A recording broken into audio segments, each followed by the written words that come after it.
Hey guys, I'm meteorologist Chris Tomer. Let's talk some mountain weather, and this is the On the Snow Before You Go forecast. And the hot spot this week is the west. There's no question about it, with a continuation of the atmospheric river through about 116. And then that's probably going to be the end of it.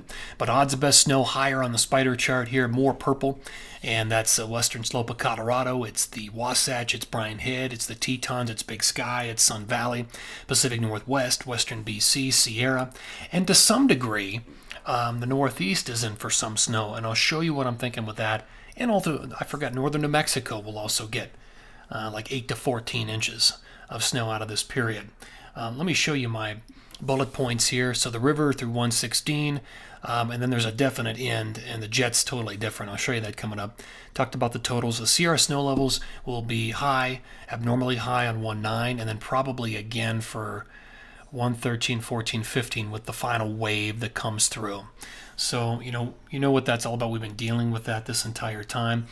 Here is the water vapor satellite. So oranges and reds represent drier air, but the Pineapple Express still running west-east over the Pacific, and you can see 2 or 3 different low pressures that will have to move through the west with this, entraining that moisture. So that's what remains. And then after this, it's been like a 10 to 15 day run with this Pineapple Express. It's been unbelievable, but there is an end in sight. In fact, let me show you the jet pattern full here on 117, and it's just totally different here. It's split, definite north-south. It's not as neat and powerful as it was during the heart of this. The interior west, you're looking at what is basically the state of affairs in the wake of the big storm that moves through 14, 15, 16, and that's all that remains. But that would mark the end of it at that point. In fact, let me show you back to the future radar and satellite here, the forecast radar and satellite. So here's Monday morning at 6. Big boy hitting the west coast, moves into the interior with snow.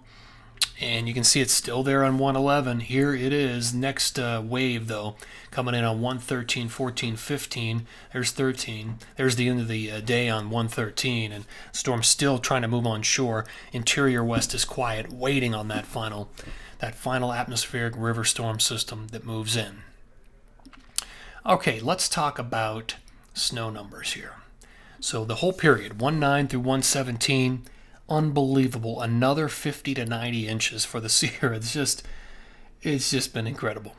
And I'm still very worried about catastrophic flooding over the lowlands, the valleys of California, with just this fire hose of moisture that we've seen now for 10 to 15 days.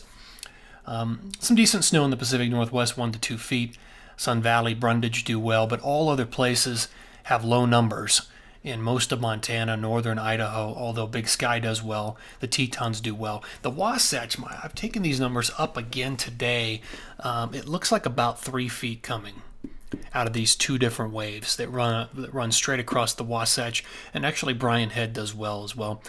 Snow Bowl is there, looking at northern New Mexico of 8 to 14 with the 2 different waves, and the western slope of Colorado does exceptional with 1 to 2 feet.